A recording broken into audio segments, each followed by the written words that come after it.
of the heart flows the issues of life. And many of these issues stem from one's emotional, mental, and spiritual condition. Such issues may oppress, stifle, and even stagnate one from living a healthy and fulfilling life. So how does one progress past such issues and achieve a state of emotional, mental, and spiritual healing? There's help, so open your heart and prepare your mind. It's time for healing to take place in your life. You're in tuned to Talking with Dr. Toy, a holistic approach to emotional healing. And now, your host, licensed professional counselor, Dr. Toy Lisa Mitchell. It's just me and you. I feel so lost, 'cause I don't know what to do. Well, good Sunday morning. Thank you so much for tuning in to Talking with Dr. Toy. Comes your way every Sunday. Listen, I want to say I hope that you are truly taking care of yourself and that you are in places of warmth and all of that as we navigate through this winter storm that is upon us. So please be careful and definitely stay safe. Again, I want to thank you so much for taking time to tune in to this broadcast. Listen, I am so grateful, and I hope that something is being said that will definitely meet a need. And part of this process is that take that which you feel like will be helpful for you. And if some things are not, then that's okay. You don't have to take those. All right. May be meant for someone else. But I do want to extend my gratitude and my thankfulness for you tuning in. For those of you who may not be familiar, but I always want to say this because I always want to start off with my purpose. My purpose is to provide a holistic approach to emotional healing. Therefore, my mission is to provide a holistic and restorative therapeutic approach in addressing and resolving issues that adversely affect the emotional, psychological, spiritual, and physical well-being of individuals who desire to enhance their quality of life. You know what I always do? I always say, hey, let's do a self-care check. Really, let us pause. How are you? Yes, pause. How are you? And what did you do for self-care this week? I am telling you, this aspect of holistic care, not just with our physical bodies, that's a part of it, right? But also mentally, emotionally, spiritually, relationally. Those things are so very much important in our lives, and making sure that we are attending to those various aspects of self, that holistic portion of us. And so I'm hoping that you're really being attentive and really nurturing those aspects. And one of the things that I do want to anchor that in is that you are worth it. Yes, you are of worth and value. So much so that please, you owe it to yourself to really take care of you. Yes. It is a necessity, not just a luxury. I've talked about that before. And again, just to reiterate that brief definition of self-care, not mine. And of course, there are many other definitions out there, but this one, I really like it. The practice of taking an active role. And notice it talks about the practice, not the perfection, right? So we're working towards progress. It is the practice of taking an active role in protecting your own well-being and happiness. And so I'm hoping that you're investing in yourself in those ways. And then also this aspect of community care, right? people committed to leveraging their privilege to be there for one another in various ways. And how I frame that, how did you show up for others? And how did you allow others to show up for you? So that's the balance. That's the balance that we're trying to strike. That self-care as well as community care. Showing up for others in profound ways and in ways that you can. Right? I was talking with someone and we talked about what are some things that are within our control and what are some things that are not. And so showing up for others doesn't mean that you're going to rescue and save them, but showing up for others can merely mean, hey, I'm present. I am here. You can lean on me. I'm here. If you need to talk, I'm a listening ear. Showing up for others can look like that, not so much coming in to save and rescue, right? Because I definitely communicate to clients, hey, you're not Jesus. There's only one Savior, but we can support. So making sure that the expectations that you have of yourself and being able to show up for others are realistic, right? Are realistic. And then, of course, allowing others to show up for you. Yes, there's still this process of people struggling with, I don't want to be a burden and all of this. So that's still that language there that many people are struggling with. And that is a barrier and that's a challenge for them allowing people to show up for them because I don't want to be a burden, right? And so I ask them to reframe that in a way to say that you are a blessing. You are a blessing and you are human. And what's important about that? Because you are a blessing, you are of worth for people to show up for you. Because you are a blessing in the lives of individuals, not just so much of what you do, not center around of what I do for people. That's what makes me a blessing to them. No, just you being you being who you are. Not so much of what you do. You are a blessing. Your worth and value is inherent because you are made in the image of God. And so you're a blessing. You're not a burden. And because of our humanity, we all need help. We all need help. It's not a weakness, right? It's not something that makes us dysfunctional because we need help. It's a part of our humanity. So balancing those aspects, that is something that I want to encourage you to cultivate in your life. And so this comes along what we've been talking about in this month of January. We've been talking about wanting to live a life instead of just really an image. Instead of solely spinning our wheels and utilizing our energy to maintain an image, but to invest in ourselves in such a way that we are living in authentic ways. Those ways that are true for us. Those ways that feel peaceful, right?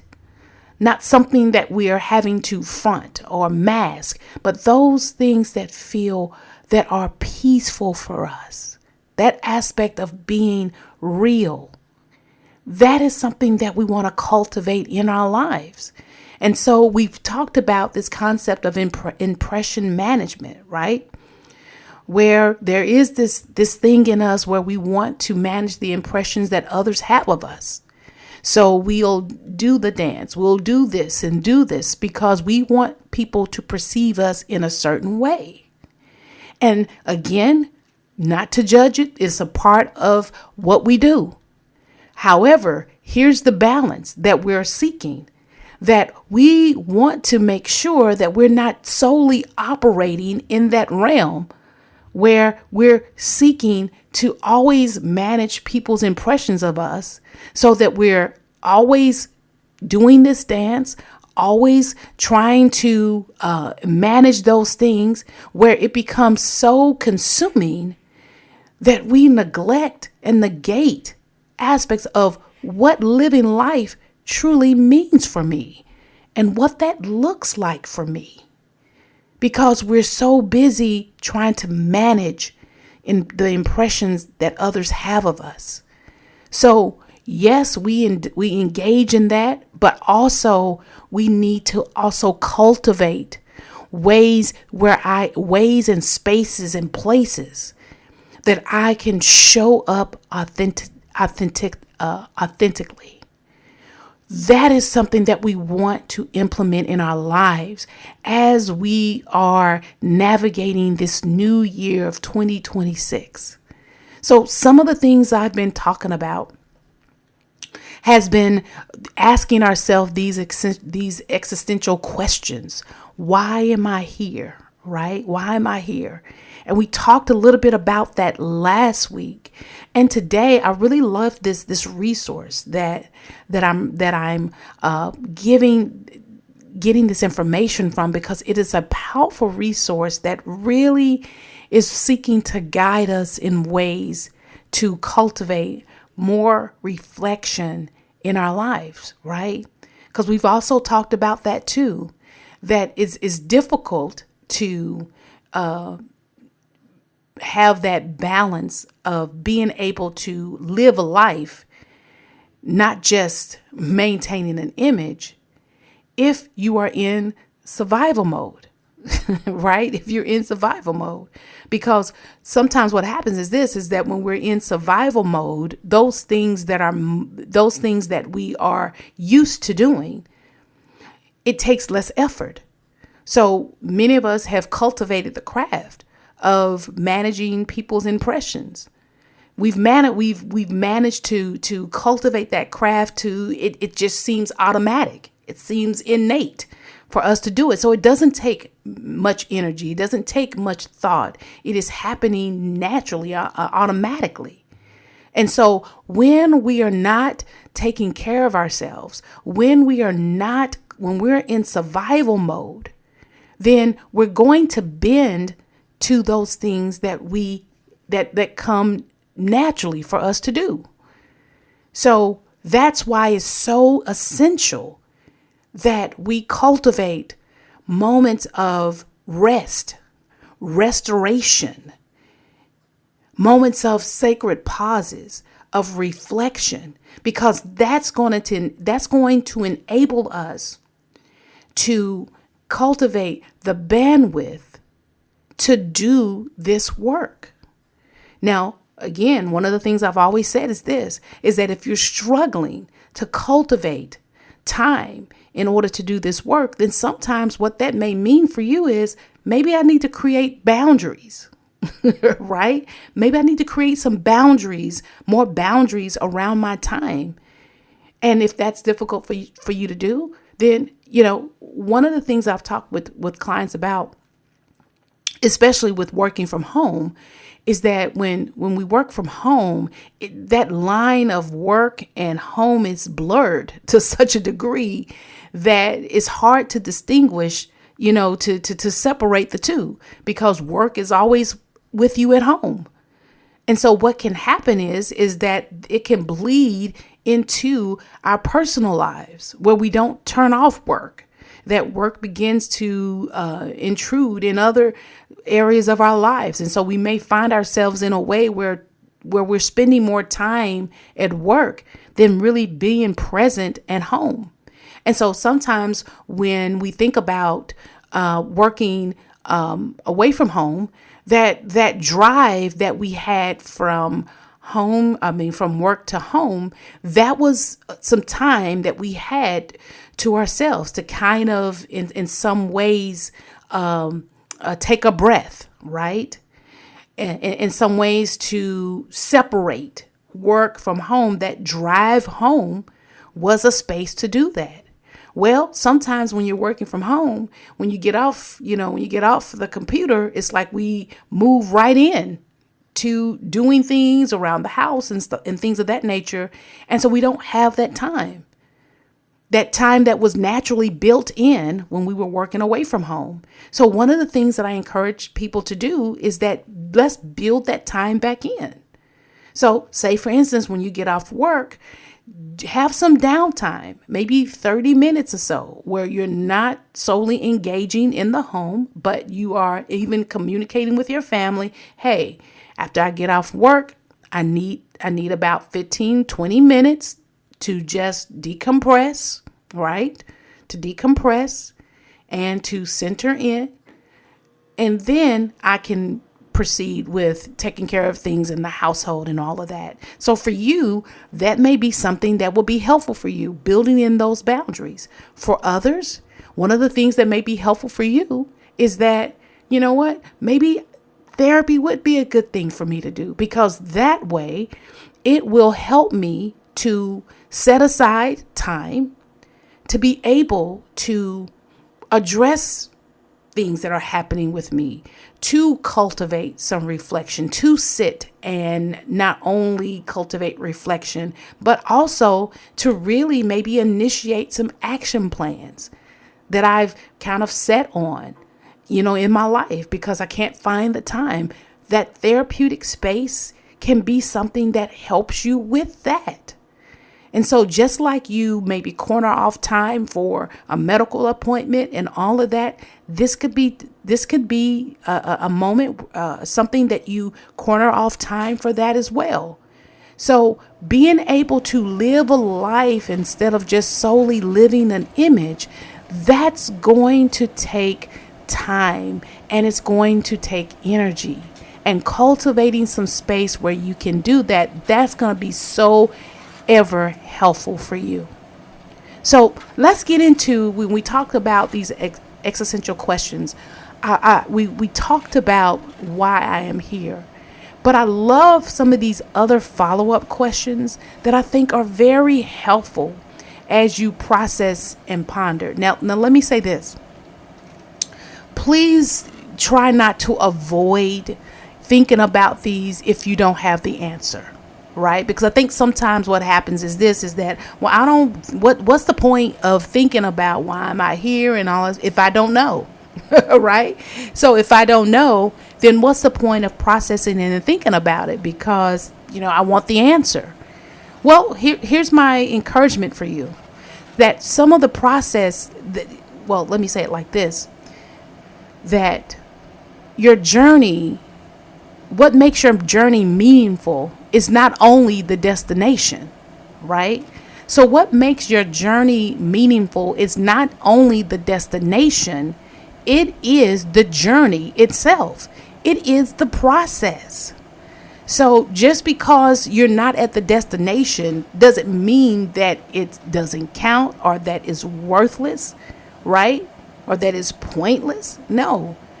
Because when you're traveling to a destination, no, you may not be there yet, but there's a lot of things that take place in the midst of that journey that can be nuggets, that can be things that we hold dearly, that can be gold for us. I remember in one of the metaphors in acceptance and commitment therapy is that two children were riding in a car, and one of the children was constantly asking the parent, when are we going to get there? When are we going to get there? When are we going to get there? When are we going to get there? So they're consumed with getting to the destination and consistently and constantly asking when we're going to get there, while the other child is sitting back and viewing the scenery, looking at all the things that are taking place, and looking at the nature and gleaning and taking those things in. So the child that was consistently asking when we're going to get there, consumed with the destination, that they're not there yet, but missing being present and seeing and experiencing all that the other child was experiencing. So when we do get to that destination, who do you think will have the more valuable experience? Right? So I say that to say, even though you don't know the answer, don't sleep on the process, right? Don't sleep on the process and what the process has to yield in you exploring and being curious about those things, right? even in the midst of everything that is going on. Not being oblivious to it, of course not, but also really cultivating ways that you're taking care of yourself, and in making sure, in some ways, I say it like this, that the hell that may be going on the outside of me is not is not. I'm going to work so that hell that's going on the outside of me does not cultivate hell within me. Right?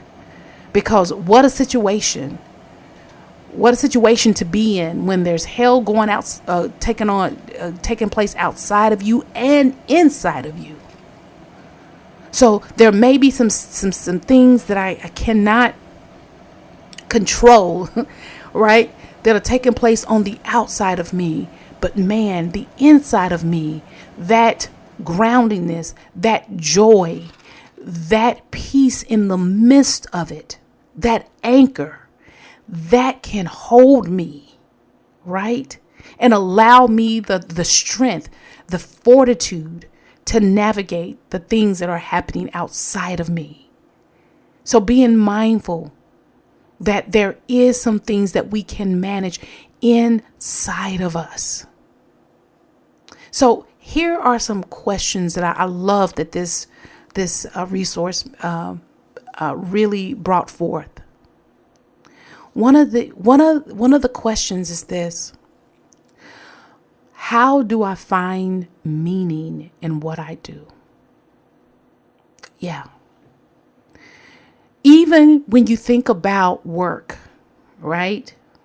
Even when you think about work, how do I find meaning in what I do? When you think about your family, when you think about the way in which you show up in relationships, all those things, how do you find meaning in that? And what do those things mean to you, right?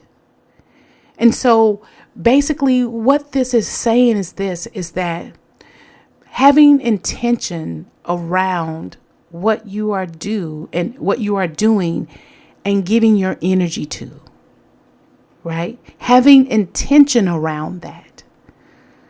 I love this. One of my providers, and I think I've said this before, but I think it's worth mentioning. One of our providers, I love one of the things that she told me to do. And she said, I want you to think about a word that really, really provides something that you want to happen or take place in your life for this year. What is a word that really resonates for you and what you want out of your life this year? What is that word for you? And at the time, that word for me was healing. And so she encouraged me that whatever you're doing in life, whatever you're doing, why sift it through that word? In essence, how is this healing for me? How is this decision that I'm making, how is that going to bring healing into my life? And that may be something that you can utilize when we talk about finding meaning in what I do. Really connecting with, is this meaningful for me? And how meaningful is this for me? Say, for instance, if some of what you do in life, if being a servant, helping others, if that is meaningful for you, then one of the things that happens is this: if we're able to connect, because we talked about this before, how really connecting and finding meaning in life is really good for your overall mental health. That we're just not existing, but there is some aspects of meaning and value in our lives, and really taking the time to do that. So I encourage you, asking yourself that question: how do I find meaning in what I do? That's one question. Number two, love this. What legacy will I leave behind? I know sometimes, listen, I know sometimes we are so, here's kind of what happens. We can be so entrenched in the past, and some have, connected that with depression, of how we're so entrenched with the past that we're just living in the past. We can't get beyond that. And then for some of us, we may be so into the future where we're like, what's going to happen? How is it going to happen? And so, that fear of the unknown has us projecting so much into the future that both of those, at the end of the both of those spectrums, they don't allow us, right, to be in the present. And so sometimes being in the present can mean just being in crisis, where I feel like I am putting out fires in my life so much that I can't think about my future, right? Or I can't learn about, how my past is impacting me. Because one of the things that I always said was this, that we learn from the past. We don't live there. And so the past can inform our present and our future. And it is beneficial for us to know how, right? It's beneficial for us to know that, to have that knowledge, not just to just throw away the past as if it's garbage, but there's some things to learn from that can help us in our present. And also, too, when we think about legacy, when we think about future, knowing that what we do in the present can inform our future. So it's important to be able to look forward in that sense too, right? But what I'm arguing for is a balance of that. And if we're so in crisis that we can't see or we don't really have the energy to really look into the future and think about the future, then we may want to do some work where we're regulating, right? Regulating our lives, ways to enhance how we're dealing with crisis, so that we have a little space where we can say, well, what legacy do I want to leave behind for my children, for me, right? For my community, for this world? What legacy would I leave behind? That again connects with that aspect of meaning, right? And how what I do right now will impact will inform my future, and being very intentional about that. I love this too. I love this other question. Am I living authentically? Am I living authentically? And so I think a follow-up, question with regards to that, am I living authentically? I think what's very important is for us to realize that in order for our authentic self, that real aspect of where I feel grounded, where I feel like, I can say what I'm experiencing and not feel threatened, or not feel like I'm going to be just hit with a barrage of judgment, but I can say those things, and I can be who I feel comfortable being. One of the things that helps us to do that is cultivating safety, emotional safety in our lives. And if there is a lack of safety in your life, emotional safety, and one way to really cultivate that is with yourself. And I think sometimes what happens is because we don't spend time with ourselves. We may even, there may be a question mark with what does it even look like for me to live authentically? I love this definition of authenticity. It says this: authenticity means being genuine, real, and true to oneself, aligning actions with core values and beliefs, rather than being a counterfeit or acting based on external pressure. I'm going to read further because I like this. It's a continuous process of self-awareness. Listen what I said there.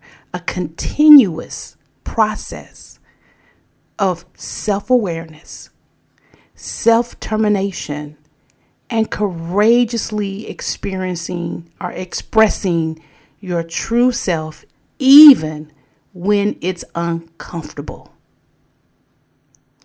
leading to deeper connection and well-being. I love this. Let me read further. I love this. It involves acknowledging and acting on internal motivations, being honest with oneself and others, taking ownership of choices. I love that. Differing from mere honesty by emphasizing congruence with one's inner self. And that when we talk about congruence, here it is: behaving in ways that match your inner self and values, not just fitting in. Ooh, I love that. We're going to talk a little bit more about those key aspects of authenticity, because that is going to help us live a life and not just maintain an image. Well, listen, that's all the time that I have for today. Remember what I always say: relentlessly and intentionally pursue authentic and genuine relationships vertically with God, horizontally with others, and inwardly with yourself. Maintain and sustain a keen sense of awareness and ongoing discovery about self as well as others. Take good care of you and engage in things that are helpful for your mind, body, soul, and spirit. And remember, out of the heart flows the issues of life. Let's continue to talk about it and continue our journey towards emotional healing. Until next time, bye-bye. So I need to talk. You've been in tuned to Talking with Dr. Toy, providing a holistic approach to emotional healing with your host, licensed professional counselor, Dr. Toy Lisa Mitchell. Please connect with me at talkingwithdrtoy.com or Facebook at Talking with Dr. Toy or email talkingwithdrtoy@gmail.com. I would love to hear your story and hear your heart regarding the issues of life you may be experiencing. Remember, out of the heart flows the issues of life. Let's continue to talk about it. I look forward to hearing from you. Thanks for listening, and please join me next week for Talking with Dr. Toy.